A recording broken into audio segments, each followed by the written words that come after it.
Well, the Giannis conversation is simply not going away, but this has been quite a week in the NBA. The Giannis story out there, another major injury, and what happens at the NBA draft lottery. A lot to dig into on today's Locked On Bucks.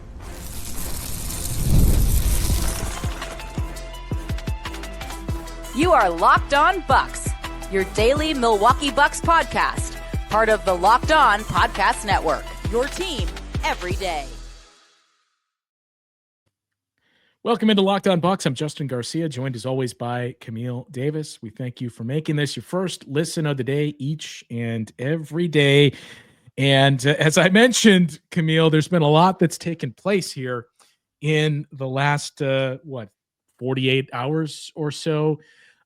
We gave everybody their fix of Frank Madden as people were asking for that. So we cranked out 2 episodes with Frank. We still have one more that's coming. And there was a lot of news that took place on Monday that warranted, all right, let's dig into this. So there's 3 big pieces that happened. There is the ever looming and persistent conversation about Giannis and his future. There was a major injury that took place. And then, oh, by the way, the draft lottery and what that could potentially mean, especially timing out with that Giannis conversation. So let's start there, as those 2 are kind of intertwined. The story that came out on Monday from Shams Charania of Giannis is open to exploring the possibility of not leaving Milwaukee. On the surface, or not finishing his career in Milwaukee. I've seen a lot of this pushback, and I know even Bill Simmons, of all people, pushed back on it and poked fun at, like, what are we even doing here with this story? Because if we take it at face value, like, yeah, I think we're all open to possibly doing things down the road. But it is worth noting when that story came out, and I don't think that, as much as we can criticize, ESPN is just farming for clicks of, like, let's put Giannis in trade talks out there. This has traditionally been step 1 in a superstar leaving, where you get that they're no longer 100% committed to staying there, and they're open to possibilities that opens the door, and then things start to go in motion. I am not saying that's what's happening here, but I am not quick to dismiss this as a non-story. Yeah, I think it's fair to give credence to the fact that Giannis could be exploring his option. I think for me, what made me laugh with the initial ESPN reporting was just, for the first time in his career, Giannis is really thinking about leaving. It's like, well, what have we been doing for the last 6 years then? If this is the first time, quote unquote, that he is considering leaving, when we had the conversation, what was it, back in 19, and then again a couple of years later, where it was like, oh, Giannis questioning his future. So that part of it did make me laugh. But when you actually look at the landscape of where the Milwaukee Bucks is, and the conversation has always been the same with Giannis and the Bucks, which is, I want to compete for championships. As long as I feel I'm in a competitive situation, I am down to be here, because I love Milwaukee. I love the city. We know that. But we also know this man wants another ring, which is why I think that Bucks fans as a whole, if Giannis said, I want to be traded, I don't think that Bucks fans will react in a way where it's like they're burning Giannis jerseys. I think most Bucks fans would be like, we respect it. We'll miss you, but we respect it. We hope that you do well in your next, phase of your career. But this Bucks team, limited assets, been bounced out the first round 3 years in a row. Your star that you brought in has an Achilles injury, so you're not going to have him with you next year. What does it look like? So I think that is valid for Giannis to really sit here and question, like, is this the best spot for me? Yeah, and I mean, we've talked about it before. That is the linchpin to everything this summer. The NBA as a whole, certainly the Bucks, but I do think, I don't remember if we talked about this with Frank, but that game 4 between the Nuggets and Thunder, I left that game thinking, well, may have really dodged a bullet here, because if the Thunder lose this game and fall down 3-1, series isn't over, but it's a pretty big mountain to climb then. And if that's the case, and you're the number 1 seed in the West, and you lose in the second round 2 years in a row, and you're a 68-win team this year that loses in the semifinals, it does force you to reevaluate do we have to go outside of now? We're keeping this core, we're keeping our young guys, we're keeping all these picks. Do we got to do something differently? So in that sense, you felt like, okay, maybe this is actually a good thing for what are the other spots that make sense for Giannis. But now we're faced with the possibility of, look, the Thunder may well still lose in the second round of the playoffs. The Celtics appear to be headed to losing in the second round of the playoffs. The Cavaliers won 64 games. They look like they're going to lose in the second round of the playoffs. That these things are just piling up when you look at teams that are going to exit the postseason disappointed. That prompts a lot of urgency as well. So to me, that's why this story is not going to go away, because of how good of a player Giannis is and how much that swings things for teams, how much we've seen the playing field leveled by a lot of these groups, that you have some new blood. I mean, we joked about it at the time. It's looking very likely we could see a Timberwolves Pacers NBA Finals now.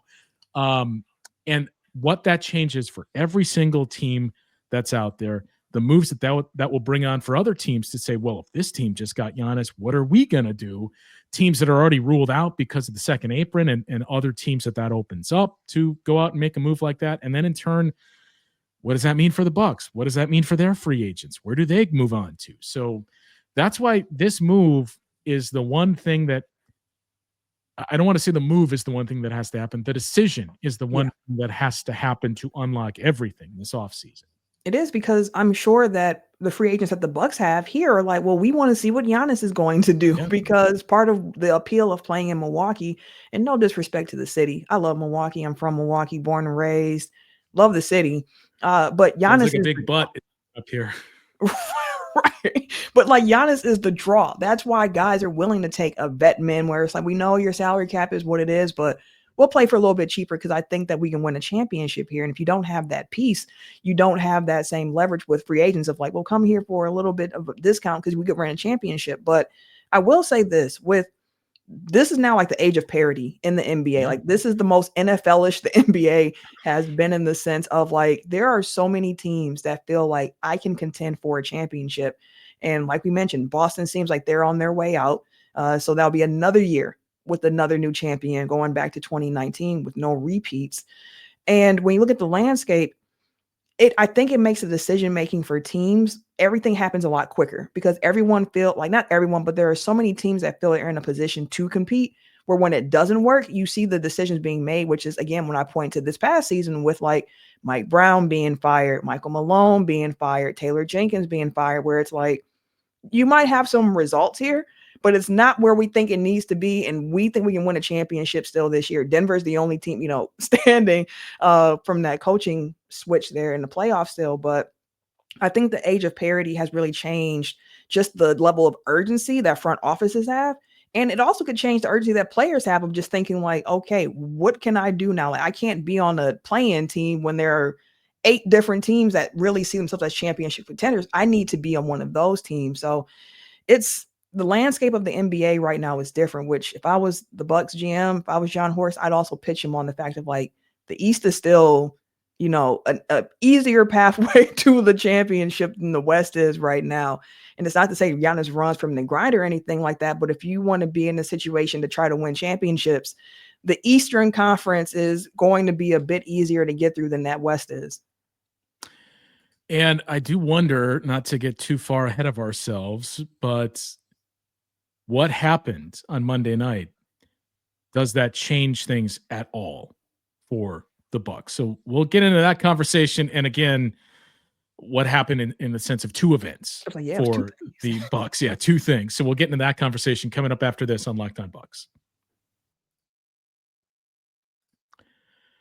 Time to talk to you about our friends over at Wayfair. The days are getting longer. The weather's warming up. People are spending more time outside, and that means it is the perfect time to refresh your outdoor space. Whether you're working with a big backyard or a small balcony, Wayfair has everything you need to make it feel more like you. Their massive selection of outdoor essentials makes it easy to transform any space into your ideal summer setup. From comfy conversation sets to sleek dining tables and outdoor decor, they've got it all, and at prices that fit your budget. Maybe you're looking for a new patio dining set or some string lights for that patio space. Wayfair is there to help you extend that outdoor space and make it a party environment. The delivery is free and hassle-free, even for the big stuff. Whether you're entertaining guests or just relaxing solo, shop Wayfair to help you unwind. Shop a huge selection of outdoor furniture online this summer. Get outside with Wayfair. Head to wayfair.com right now. That is wayfair.com. Wayfair, every style, every home. All right. So we mentioned two things happened on Monday night. Which one do you want to start with? The first thing that happened or potentially the bigger thing that happened? Let's go with the first thing that happened. Let's go with the lottery. I mean, are you friggin' kidding me? That was my reaction. Did you have any teams you were rooting for to win the lottery?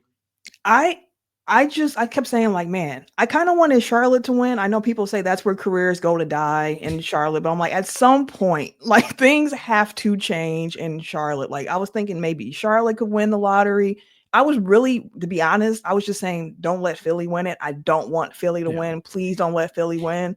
When I saw them jump into the top 4, I was like, crap.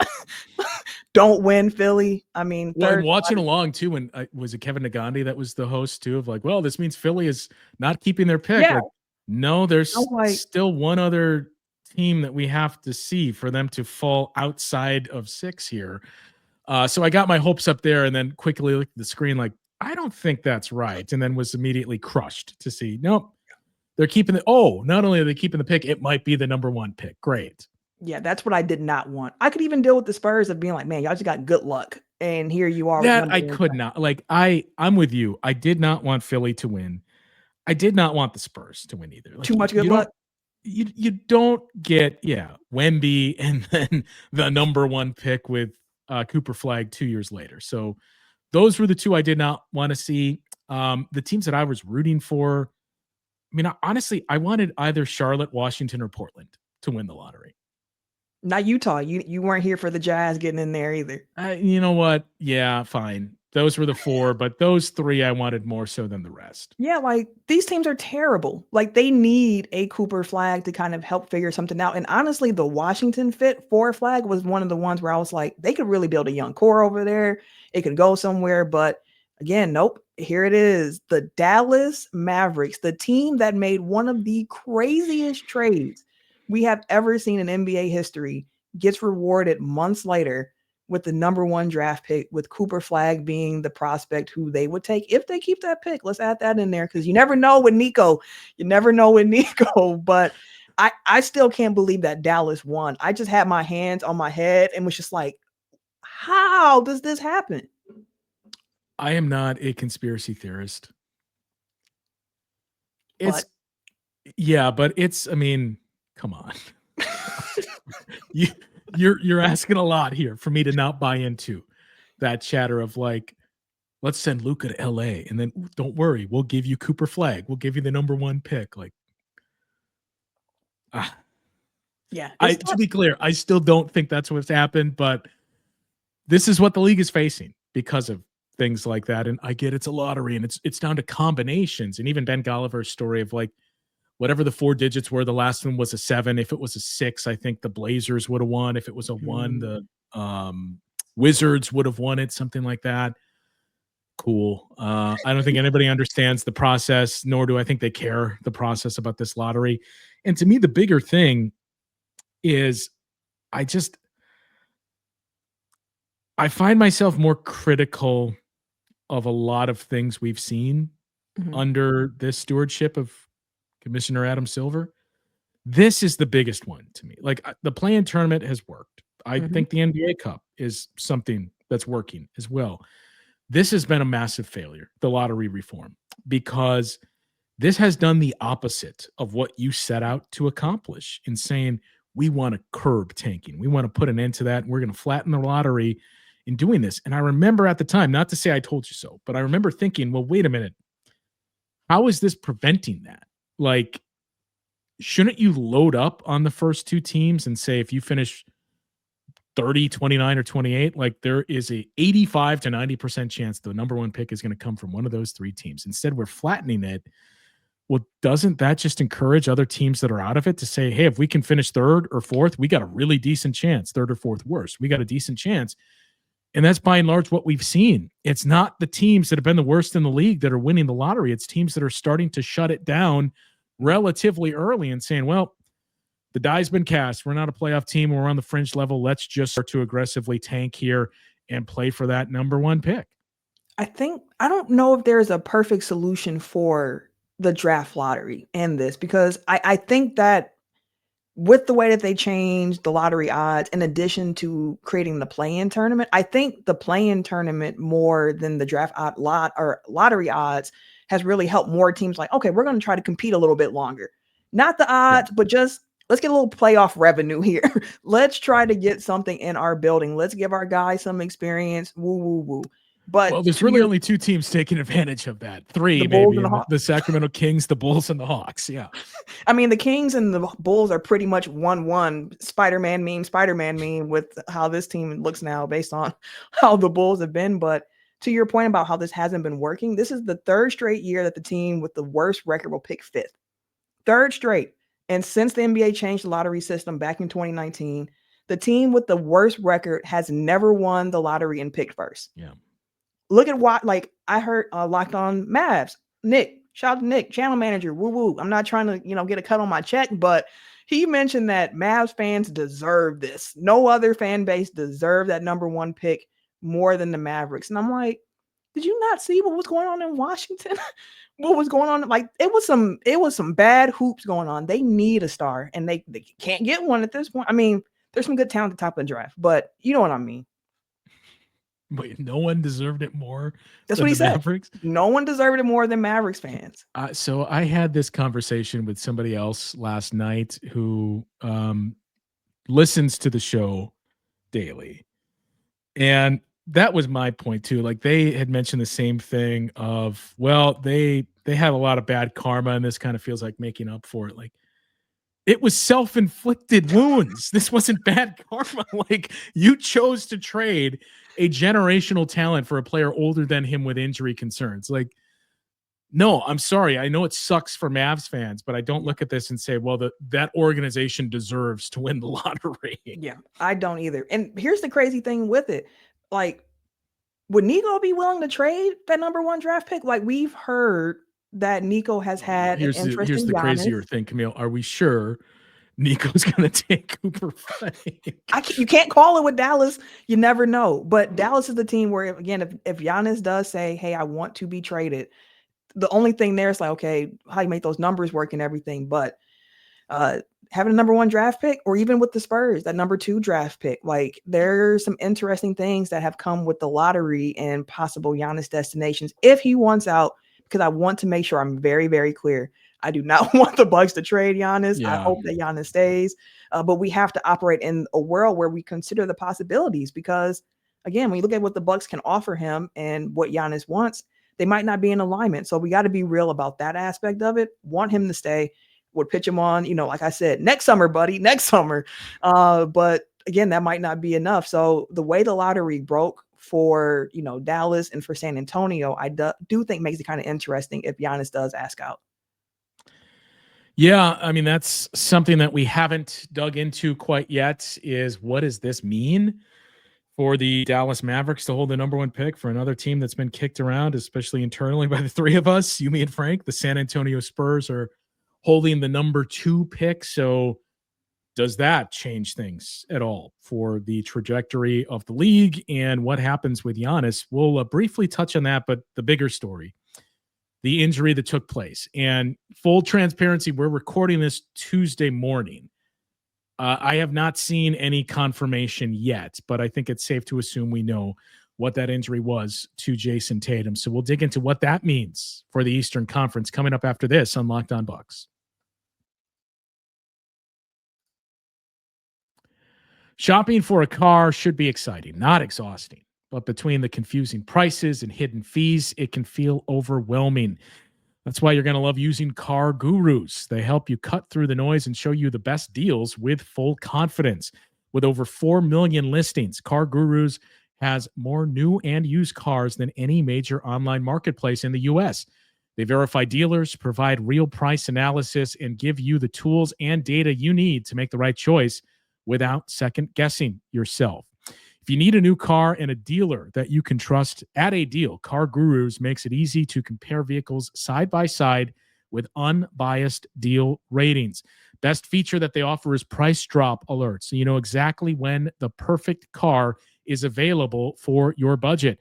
Plus, the in-depth vehicle details gives you peace of mind before stepping onto any lot. It is no wonder SimilarWeb estimated traffic data shows Car Gurus is the #1 most visited car shopping site.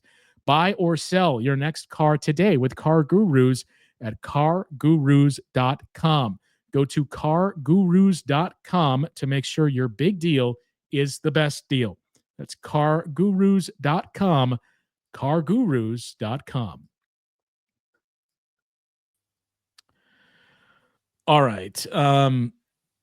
I was telling you, I was watching the first half of that Knicks Celtics game, and I was very disappointed telling some Knicks friends that I have in my life, look, don't let this team off the hook. I mean, I think we've all adopted the ABC mentality, anybody but the Celtics. So don't let this team off the hook. Like, keep your foot on their neck and put them away. So seeing them struggle and fall down double digits again, you just thought, here we go. The Celtics are going to win 4 straight games. And I didn't see the injury happen in real time. I was driving home and was listening to the Knicks radio broadcast.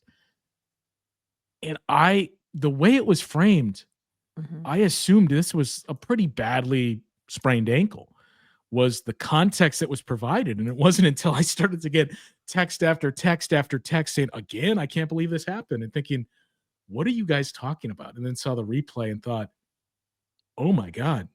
Yeah. He tore his Achilles. And I mean, there's going to be a lot of think pieces on why are we seeing more injuries? Why have we seen Achilles pop up now 2 times with Damian Lillard, with Jason Tatum, with Giannis leading into the playoffs last year, with Kevin Durant coming back from an injury 6 years ago? But why is this happening more frequently when in the past it was pretty much just, didn't Dominique Wilkins rupture his Achilles? Like, that's all you can think about. And now it's becoming more regular, but injuries are also becoming more regular in the postseason. So I think that's going to start to be one of the big talkers. That, and where does Giannis end up? But look, I get we hate the Celtics. I think we were all in a great deal of pain last year watching Boston win the NBA Finals. I do not want to see any player get injured, because we know what it's like to deal with that Dame injury, to deal with the Giannis injury the year before that, to deal with the Chris Middleton injury in a similar spot that the Celtics are in right now, the defending champions that I think we all would have picked to win the title if they stayed healthy. And it just derails things. We saw the Bucks never recovered, or at least have not yet, since 2022 when Chris Middleton went down, that it was one move after another that so far has not panned out, and you never properly got a chance to defend your title. The Celtics are in a bit different spot because they're around the same age as the Bucks that year, but this whole thing called the second apron exists now, Camille. And look, the Bucks got out of the second apron. It would be much worse. Not that it's a good spot, but it would be much worse if you had a $54 million anchor that's not going to play next year and you're a second apron team. Well, that's where the Celtics are. I think it was, it's what, like 200. The Celtics are nearly $30 million past the second apron, with 11 players under contract for next year. So you still got to add 3 more guys. And now you add in this Jason Tatum injury where, again, we have not seen this confirmed yet, but I have eyes, Camille, and I would be stunned if that's not an Achilles. I would be stunned if he plays next season. Drew Holiday, I think, started to show some signs of decline throughout the course of the year, which is to be expected as a guy that's 35 years old.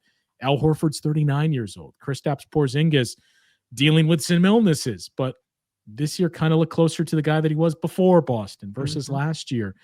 It's an expensive team.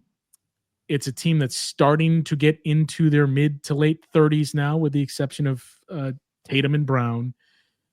And it's a landscape that has changed dramatically in the Eastern Conference, whereas we've said parity is here to stay. And I think you, me, and Frank talked about this.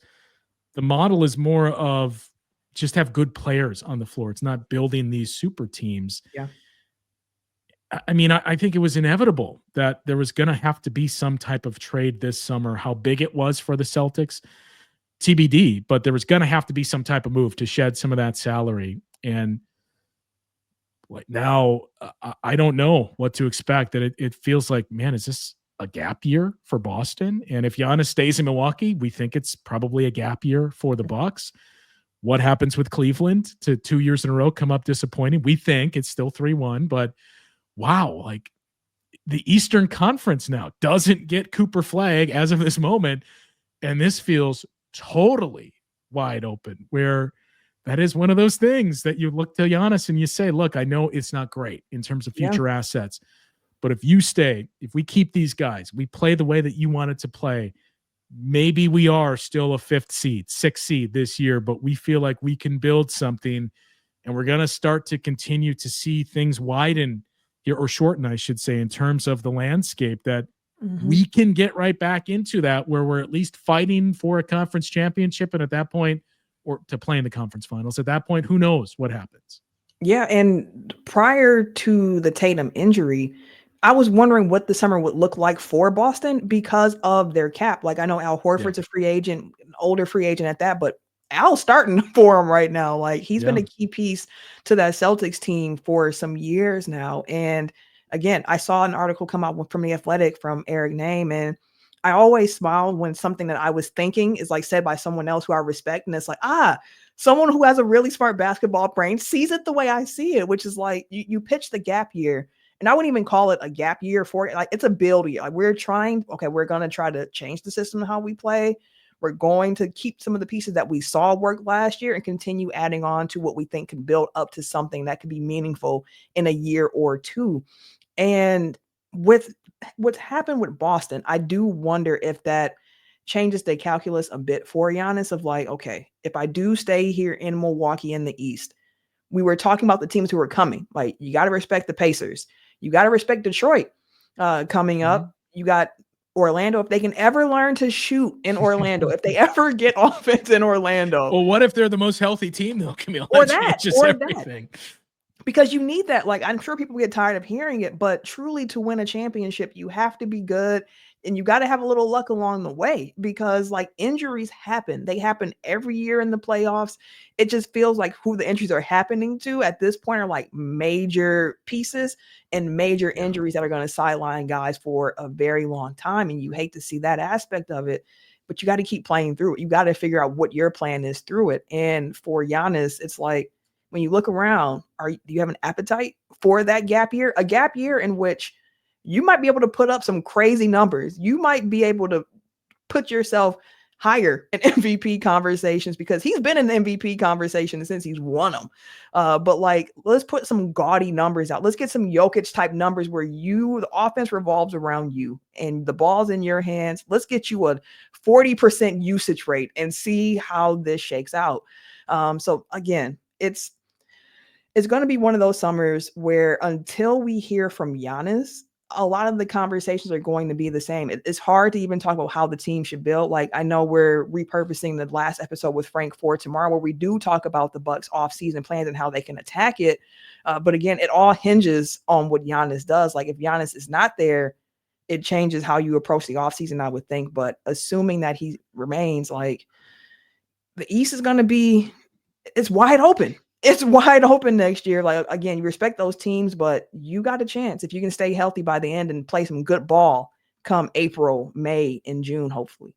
Yeah, and I was a little off with my cap projections. The Celtics are currently about 20 million over the only 20 million over the second apron, with just 11 players under contract. I mean, Al Horford's a free agent, and he is going to turn 39 in the offseason.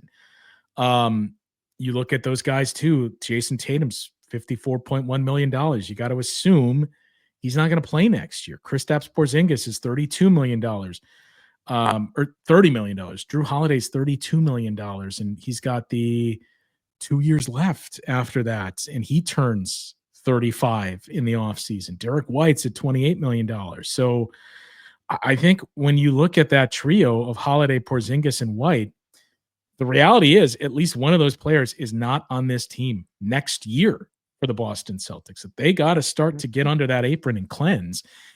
And yeah, I mean, if you break up that super team, you still got Cleveland to contend with. You still got Indiana, who is one win away from back-to-back conference finals. You mentioned the youth that Orlando has, that there are some teams on the ascent here, the Detroit Pistons, but it's suddenly not looking like, man, you got these juggernauts of the Celtics and the Cavs at the top, and they're not going anywhere for a couple of years. The Bucks are in decline and retreating into the woods, which may well be the case, that last part.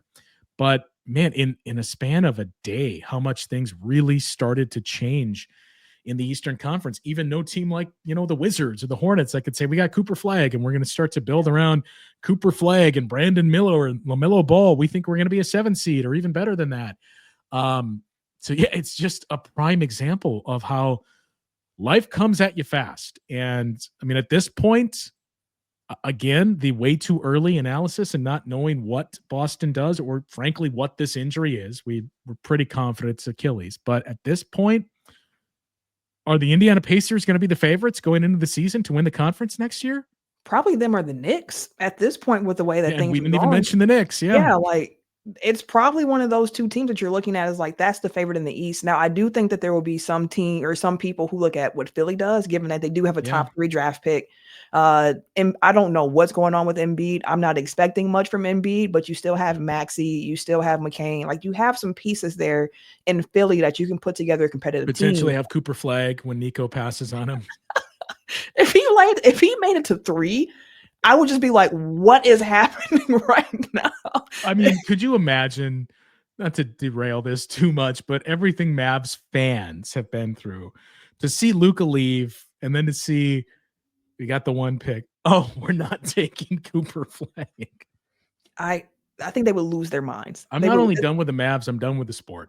If I'm a Mavericks fan, if that's the case. Like, I'm done. But tell me about this hockey thing. Watching baseball instead. Like, that's all I'm about to do. But no, I mean, it's gonna be a lot to talk about. And as we wrap here, it's crazy how quickly things can change, is what I really come away with. Of like, I feel like the draft lottery opened up different possibilities. If Giannis does ask out, I feel like the Tatum injury really does not help the change, but it changes the landscape of the East going forward as well, which it was already going to shift, I felt like, based on their cap. Like, we saw the Celtics owner, like, get his championship. But all right, let me sell this team. I paid everybody. Now let me get paid. You deal with that. I'm out. So, like, what a perfect timing to do. They knew what yeah, absolutely. But I mean, for now, this to happen too. Yeah. You guys deal with it. I'm good. Pretty much, like, I'm out. So things can change quickly, which is, again, part of, if I was talking to Giannis, and if Giannis is listening to Locked On Bucks, I would say, you never know what's going to happen. Stay the course. Let's just continue to try to build, focus on our yard, and go forward from there.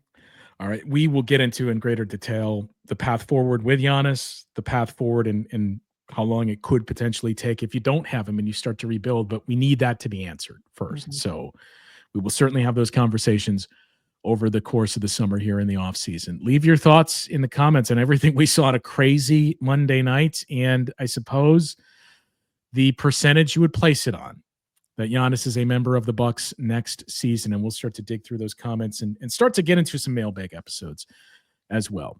That'll do it for today's show. For Camille, I'm Justin. We'll talk with you guys once again tomorrow on Locked On Bucks.